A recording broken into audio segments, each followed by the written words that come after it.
live, so we're checking the frame and stuff. It's okay? Yeah. Big thank you to my friend Lucia. Hi everyone. This is our first Thursday live question and answer for my community Longevity for Women on WhatsApp.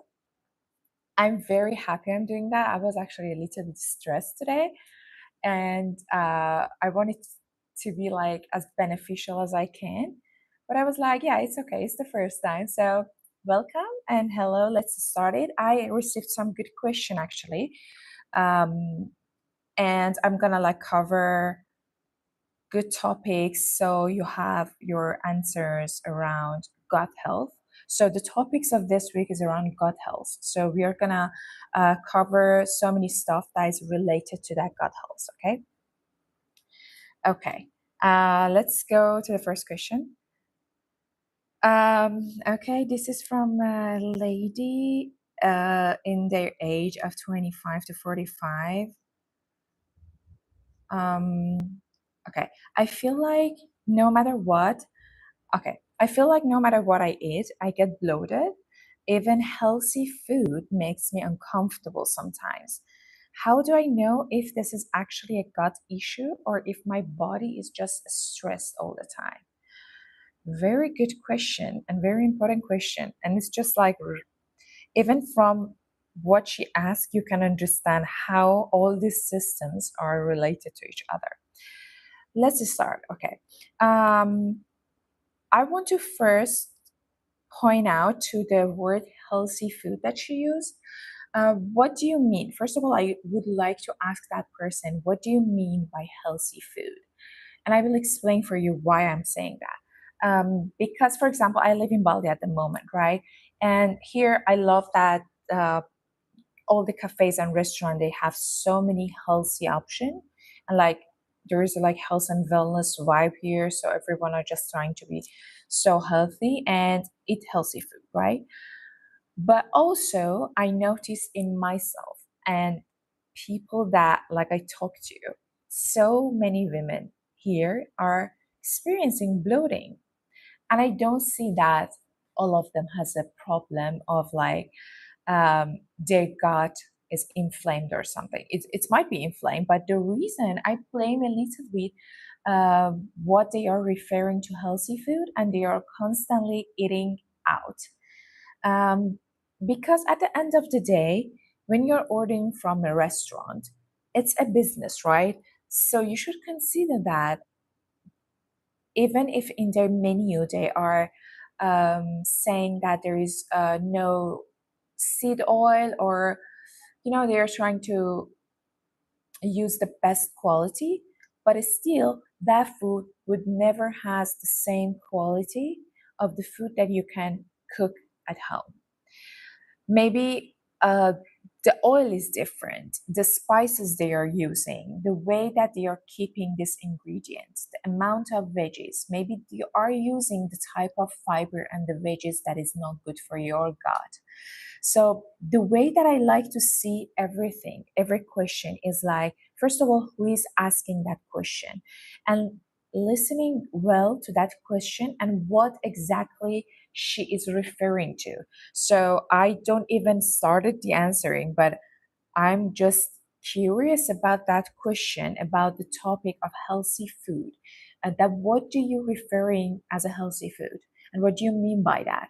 Maybe not all the healthy good are good for everyone. Some people are sensitive to some of the foods which are healthy, but maybe not good for you. And also some people they are getting their food from like maybe it's too much fiber, maybe it's less fiber, maybe they have like some sensitivity around some foods that they don't know, and it's causing them bloating and inflammation. So I just wanted to point out the healthy food. It is like a very general um, word that is used in this question. And also, okay, let's start with the second part of the question. How do I know if this is actually a gut issue or if my body is just is it okay? It's not public.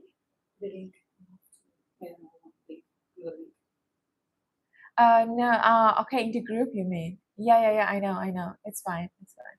You can go from my channel.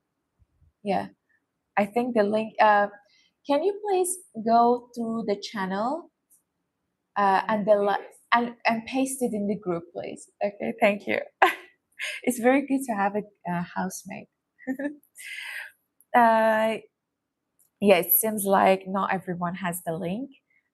So I'm just like putting into the group. And ladies, if you're watching this, please send it out to your friends that they are curious about this topic. So, how do I know if this is actually a gut issue or if my body is just stressed all the time? Okay, so this made me to explain a fact about gut brain relationship, gut brain axis. Okay, so I want you to imagine your gut and your brain like besties, like best friend that you're constantly texting each other. So they're constantly in conversation, in relationship, and talking together, right?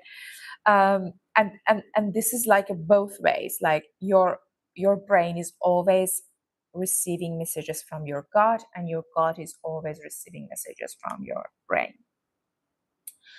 So that being said, I wanted to explain for you when you're stressed all the time, what is happening to your gut.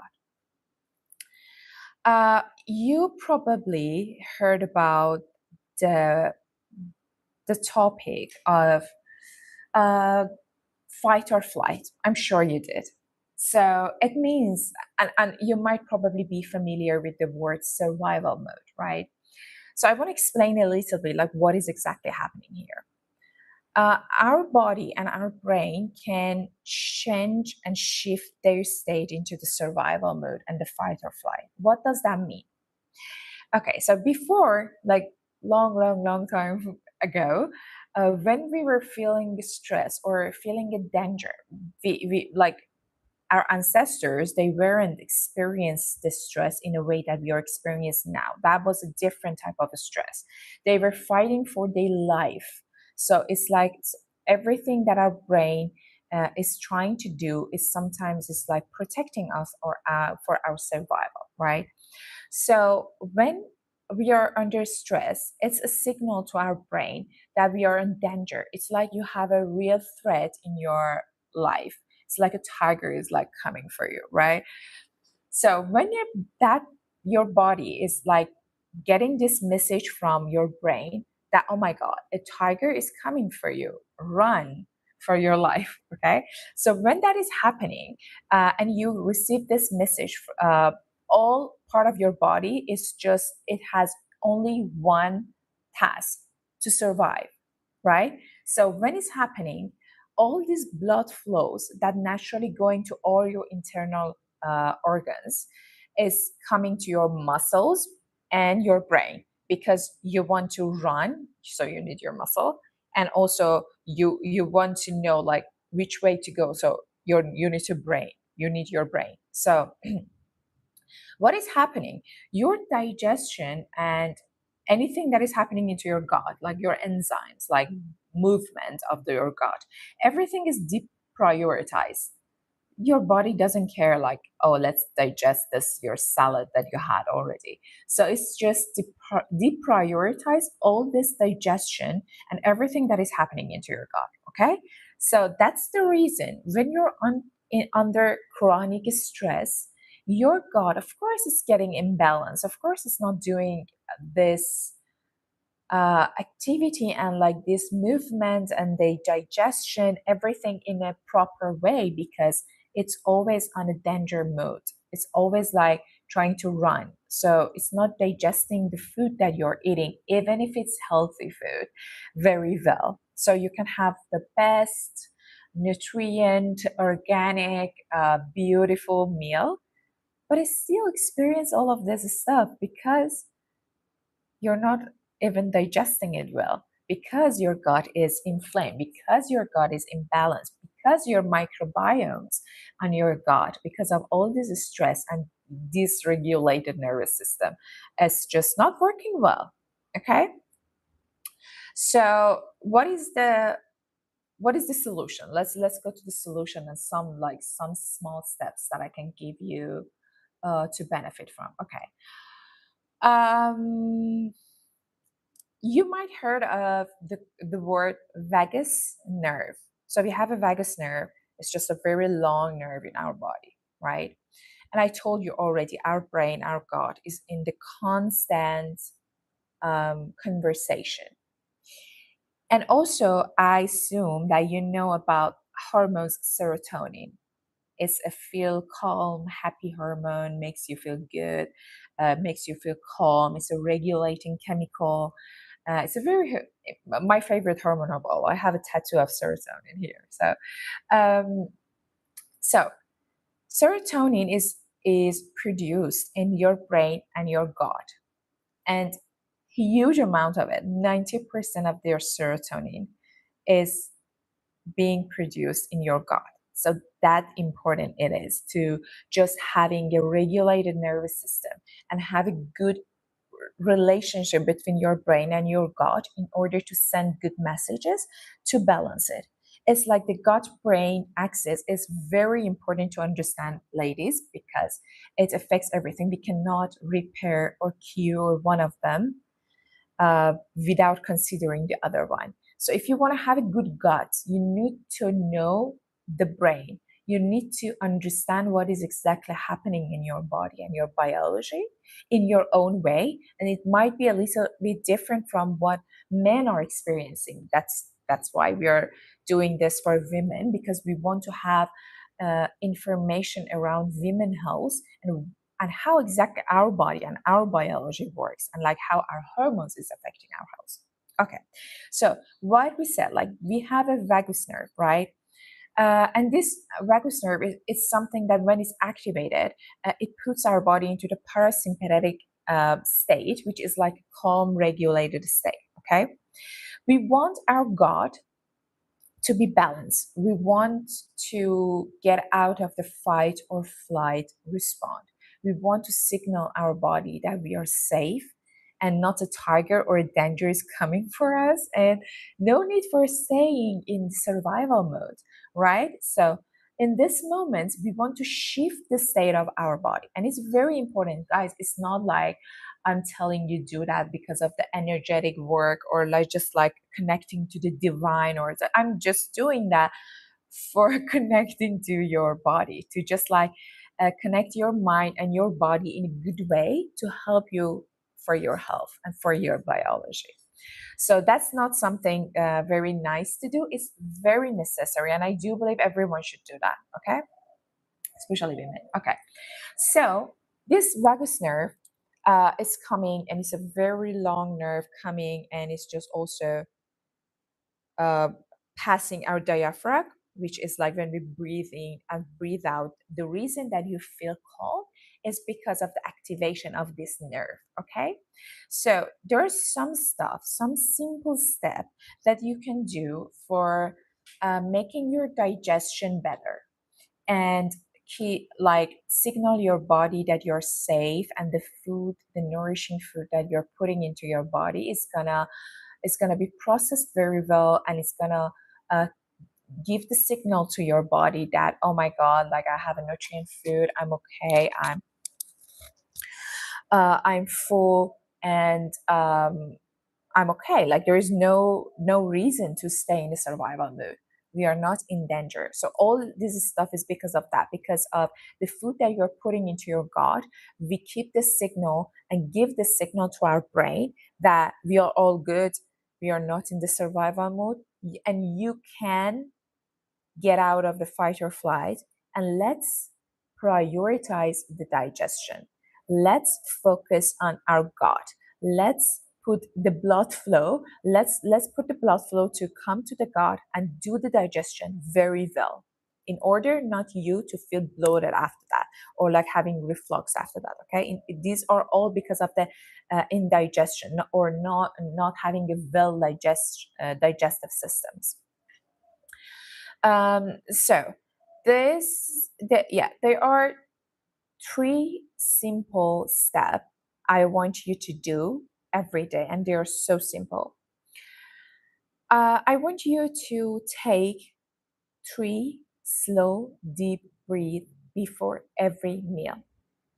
And it's so easy, right? It's really easy. Okay. So, for example, it's a meal. You want to start. You just step back. It's nice if you do it like mindfully and like look at your meal and just like enjoy it, just be grateful for this meal. These are like the fancy stuff, like I don't mention on this live because they are so good and so effective, but these are not like necessary for specifically bloating or gut issues. They are nice in other ways. Anyway, uh, I want you to take 3 deep slow breaths.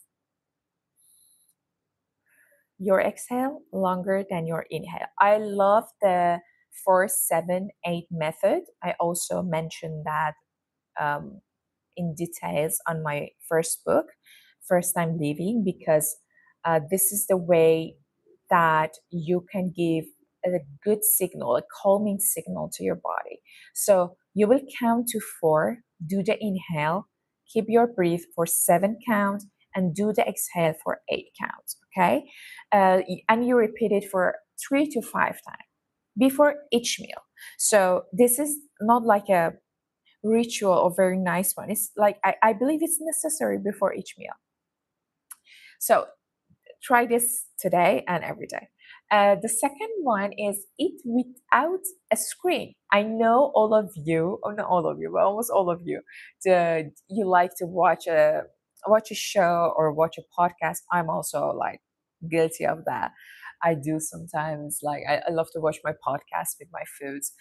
Um, but the best way to just have that moment with our body and just activating this calming nervous system in order to prioritize your digestion on that moment is eat without distraction, means eat without screens. Okay, so we want to do that because we want to heal our gut. Okay, so do this.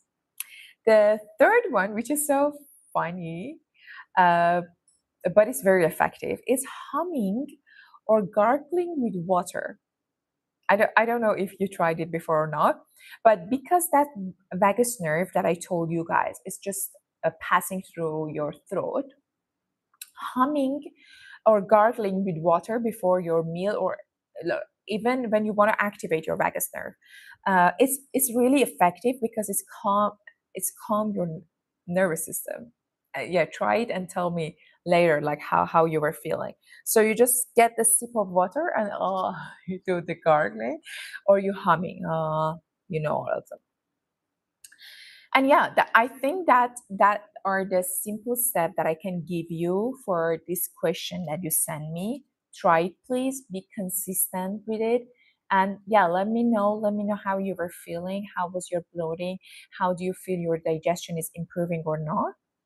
And I hope you guys understand the importance of this gut and brain relation and this axis, because we have 500 millions neurons in your gut, and again 90% of your serotonin, which is your happy hormone, calm hormone, feel good hormone, is producing in your gut. So taking care of your gut is something that is has a huge effect on your health and your overall well-being. So yeah,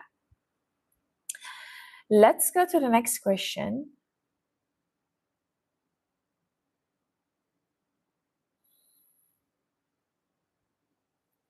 Okay, it's a good one.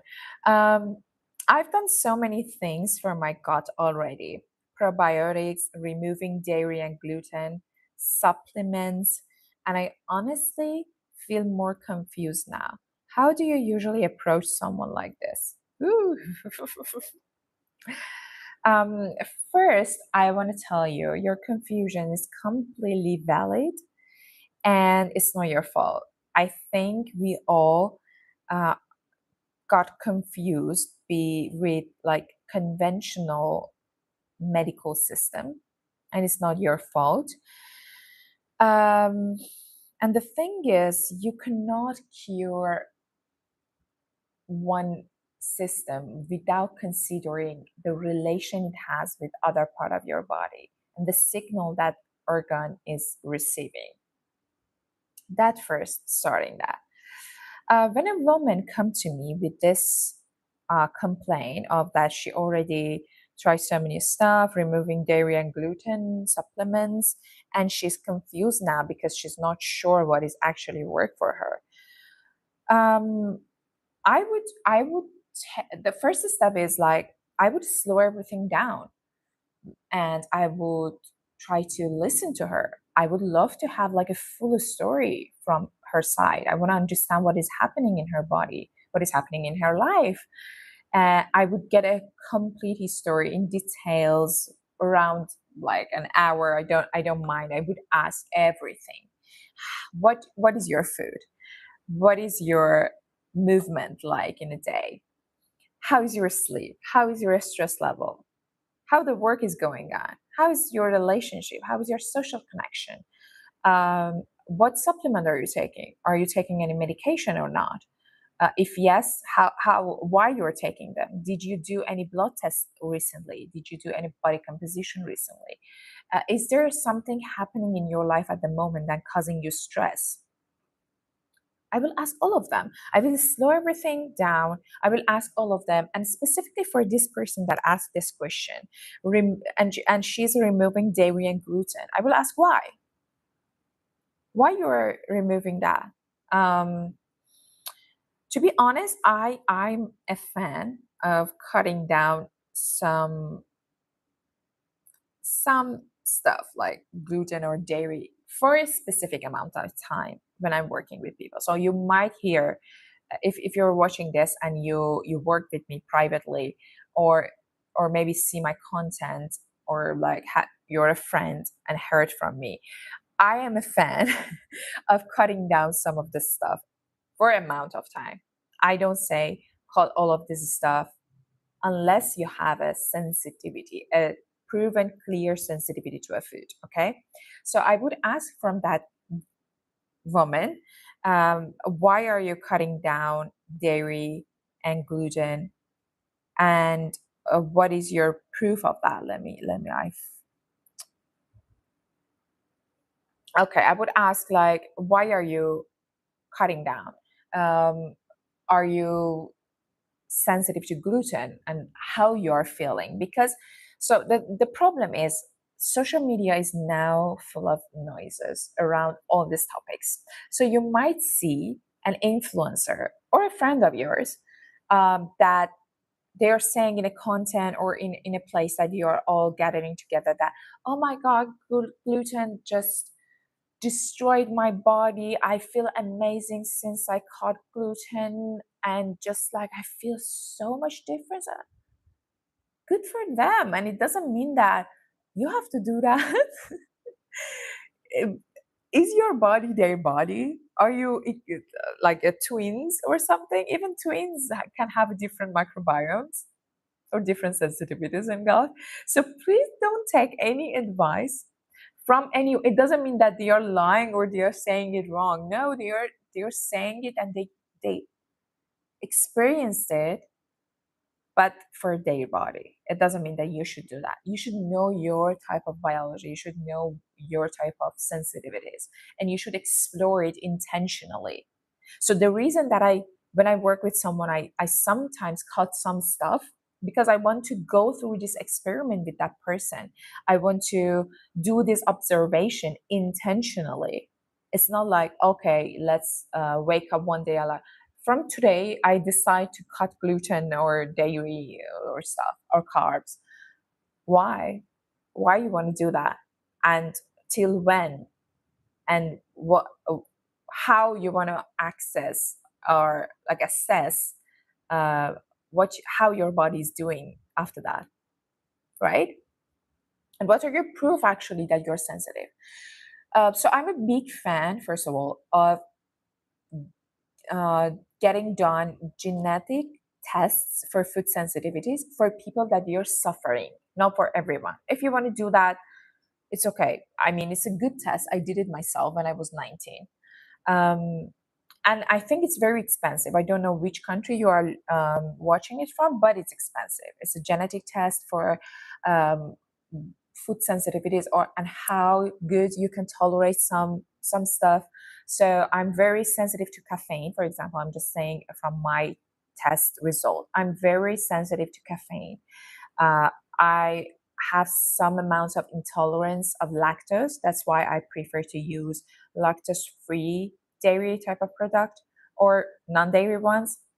I don't have any sensitivity to gluten. That being said, I don't process too much carb in a day very well. So you can be sensitive to too much carbs, not specifically gluten. So this is different. I want you to understand, like gluten is not carb. Um, and yeah, I do perform the best when I have like a high protein diet, low fat, moderate carb. And I experienced that in my life too. So I tried all the diets that you think of. Oh, and I can say in this experiment, I ended up to the conclusion that that genetic test gave me. So it was accurate. Okay. But what I want to say is you don't have to do this genetic test. It can be understanding. It's like it's not that hard. For example, so I work with people usually in 90 days. It's 3 months, and it's just like long enough to try some stuff and understanding that person's biology and giving that person the time to be mindful and intentional with their health. So they would understand what would work for them, how they can manage it, um, in which situation their body like acting differently. So all of this stuff, all of the sensitivity. So so why cutting down dairy and gluten is so popular in social media? Because it's really like it's effective. It's valid. Things that they are saying, it's valid, but it doesn't mean that you have to do that in order to feel good. Maybe you're sensitive to some other stuff. Maybe this is not your type of sensitivity. You get what I mean? It's not like everyone that wants to be healthier or like they want to be their best self, they have to cut dairy and gluten. But because there are a majority, genuinely a significant amount of people that they are sensitive to dairy and gluten, this is the first recommendation that actually might work. Not necessarily, but might work. So that's the thing that I would like to ask from that person. Are you taking dairy or not? How much you're taking? Are you taking milk or cheese or yogurt? Or what type of dairy? How much do you have it? How do you feel after that? What is that feeling like for you? So some people might experience reflux, some people might experience um, like cramp in their gut, something like IBS. And I would like to, like same with the gluten. First of all, I want to make sure that person knows that it's gluten or it's carbs, because you still can get gluten, but it's carbs. But some people, they're more sensitive of the amount of carbs that they're putting into their body rather than just the gluten itself. And if you're taking too much carb in your diet and you're experiencing some gut issues, some bloating, and not a very good digestion, or like weight gain and all this stuff, it might be because you're taking and giving yourself much more carbs than you actually your type of biology can work well. Some people work very well with high amount of carbs, some people doesn't. So I saw so many people in this pattern, so I can understand them, but I'm just like answering this question in details for you to understand what I'm actually saying. I think the it was the answer of the question. Okay, let's go to the next question.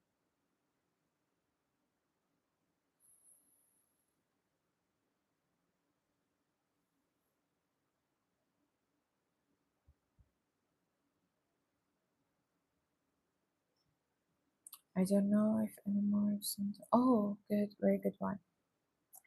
I don't even know anymore if my symptoms are hormonal, gut related, stress related, or blood sugar related.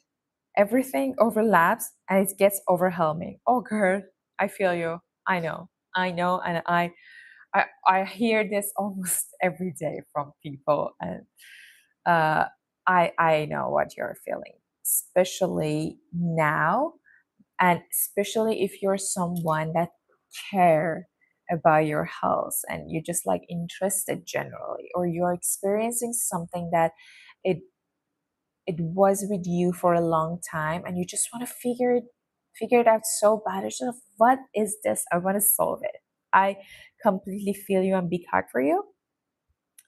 And I know that this confusion is completely normal and completely valid, I can say. And I want to answer the question of this. I want to answer this question with the question itself. I mean, it says, I don't even know anymore if my symptoms are hormonal, gut related, stress related, or blood sugar related. It can be all. I don't know too because I just have the question, right? So I wish you gave me more context to understand, like, what do you mean by your symptoms and what is it specifically. And yes, it's most probably it's all of them because they all affect each other. So I will explain in a very simple way. Your hormones affects your gut. Your gut affects your hormones. Your blood sugar affects your hormones. Your hormones affects your sleep affects your stress affects your gut. You see what I'm saying? It's all related. That's why I chose to see the whole picture of that person and not just say, oh, you have like a gut problem. Okay, take this medication. It's not the root cause. Yes, of course, as I said, these all are related, right? But one of them, there is a one root one or two ones are the root. I will explain a person that I was working with. Okay, this one is better. So, for example, she had some gut problems, and when I talked with her, she was like constantly explaining that how her digestion is not good, right?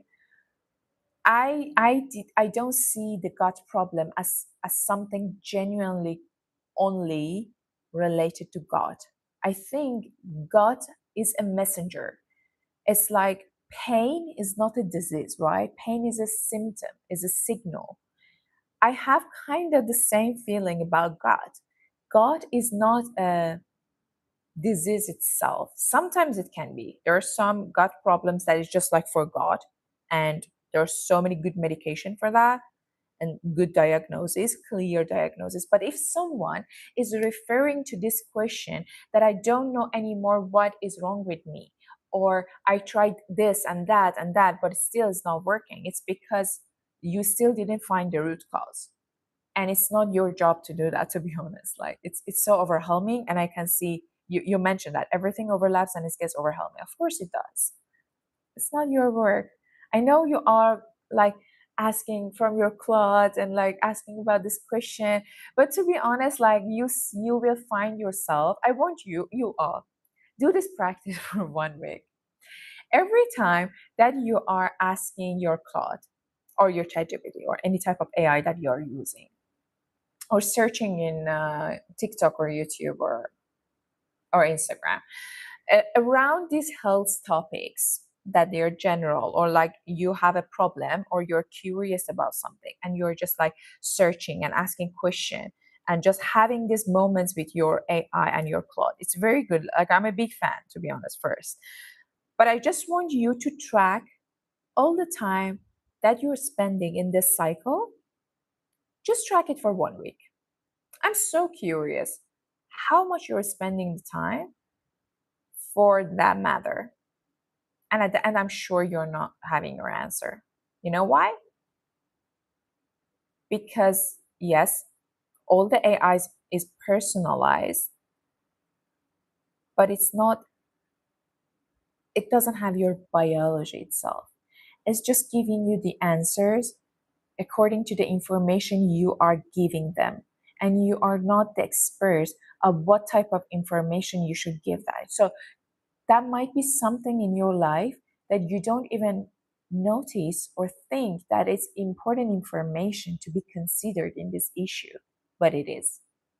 But your cloud doesn't know, right? Because you don't know that information might be related to that. I'm just saying, I'm very happy that we are living in an era of too much abundance in information. And I'm so grateful that I'm practicing in this moment of the history of the world because it's so powerful. I hope all these tools can help all the expert in different sections, especially in the healthcare, um, to to be a better practitioners, a physician to help the patients. I genuinely hope for that. But at the same time, I'm just referring you as someone has been through these problems, and I want to really notice that it's not your job to be expert in all of this stuff and self-medicate yourself or cloud medicate yourself. I don't know. I just made it this word up. Okay. Enough for that. I will, yeah. Okay. Yeah. Answering to this question, I understand it's overwhelming. And all of this stuff that you mentioned, your hormones, your gut, your stress, and your blood sugar, yes, they are all related. And I want to, okay, it's getting so long. So I want to, we still have 2 3 questions, but I don't want the live be so long. So maybe I can answer you guys in the private or in the group. Okay. I want to give you, because we talked so much about the nervous system regulation, uh, I want to give you some important stuff that I think all of you would benefit, no matter what type of biology you have. But it's very important for you to have a regulated nervous system. It just can help you with so many stuff, especially with your gut. Okay. I want you, if it's possible for you, after, so we mentioned already 3 things before your meals, right? I want to tell you, okay, post meal, what are the things that you can do for your gut health and nervous system regulation that would help that indirectly. I really encourage you guys to have a 10 minutes, minimum 10 minutes walk outside or inside after your meals. It's really life changing. I experienced it myself and I'm just like so addicted to that. I'm just looking forward to walk after my meals now. That can help your digestion, that can activate this vagus nerve. It can help with the gut movement and like the digestive system. It doesn't need to be a very like active walk. It's just a normal walk. I don't want you to exercise or burn the calorie of your food. No, it's not the point, please. Just a very normal type of walk that you can talk. I don't want you to just, no, it's not exercise. It's just something for your blood sugar regulation. And when your blood sugar, it doesn't have like that much spike. So this simple exercises can help your insulin sensitivity in a very good state and also your blood sugar spike. So you will experience less spike, which can help your insulin level and blood sugar level in a good way and also help the digestive system. Okay, so it's all related. So it's you can really benefit from 10 minutes walk or any kind of other exercises if it's easy for you. For example, I recorded one video for 8 minutes exercise that you can do in the beginning of your day as your movement. You can do the same after your meals. It's not, it doesn't have any jump or something. It's just like something that we want your body use that glucose that you're putting into your body and your gut. Another thing that can help your nervous system to regulate is cold water or cold shower. I'm a very big fan of like cold water. It's so fast. You can do in your working time, in your working focus time, when you feel overwhelmed, especially, and you need like a break. Just put the cold water into your face and just like let it activate like like this calm stage, just like coming to your body, like you might experience it. Also, another exercise that I would love you to do is journaling or brain dump at the end of your day before you're asleep. It's very effective.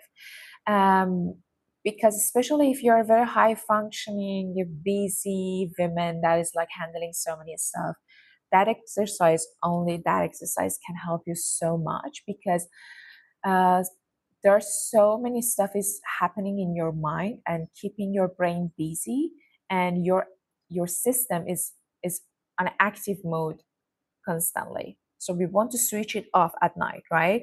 So because most of our digestion and this rest and this cleansing of our gut is happening at night when you're asleep. So we want to switch this off, put our body into a safe state, say the day is finished, I'm not worried anymore. I do the journaling, I just wrote everything I need to do for tomorrow. There is no worry anymore. I'm good to go. Let's sleep, let's breathe, let's sleep, let's heal. So this can be very helpful for you guys. Okay, and another thing about like the supplements, magnesium glycinate, it's good for your brain, it's good for your recovery and muscle, it's very good for your digestion. I'm a big fan of like magnesium itself. You can take citrate as well. It's good for people that they have some problem with constipation, but we are overall talking about the general gut health. I'm not referring to any specific problem itself. But people that have IBS also, it's very necessary for them to take magnesium glycinate. Uh, okay, about probiotic, I can say I'm a big fan of probiotic, first of all. But first of all, not all the probiotic are same. You might experience that you take one probiotic that is not good for you, but it's doing very well on your friend. So I want you to understand this point that our microbiome, our gut microbiome is like our fingerprint. Each person has their own type of microbiome, okay? And it's and the probiotic is live beneficial bacteria, right? We're putting into our body. So because your ecosystem already might be different from the other person, you might benefit less or none from a specific and certain type of probiotic. So it's very important to check what type of strains is in your probiotic and what is the dosage and what you're actually feeding that probiotic. Because probiotic is like a live bacteria, right? Parabiotic is the food you are giving these good bacteria. And it's very important what type of diet you have already and what you're feeding this bacteria. If the environment of your gut is already not a good environment, it's like very inflamed, that probiotic cannot do so much for you. So for people that probiotic as not has a very good effect or they cannot see the effect very well, it might need a further investigation on their uh, gut health, and they need to actually take care of, they need to go more into the details, either themselves or like with expert, because either they need to change their type of probiotic or the environment of their gut is so inflamed that the probiotic cannot help them, or the dosage is not right. It's one of these three. Okay.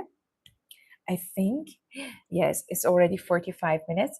It was very good. I hope you guys uh, get your answers. If still you have a question around this topic, gut health in women, or you have a specific problem that you want to ask me, please do. I will answer your questions of this week's topic on the group if you have more. And yeah, see you next week. And next week's topic would be different. The live would be saved and recorded on YouTube. Love you all. Thank you. See you. Bye bye. Yep.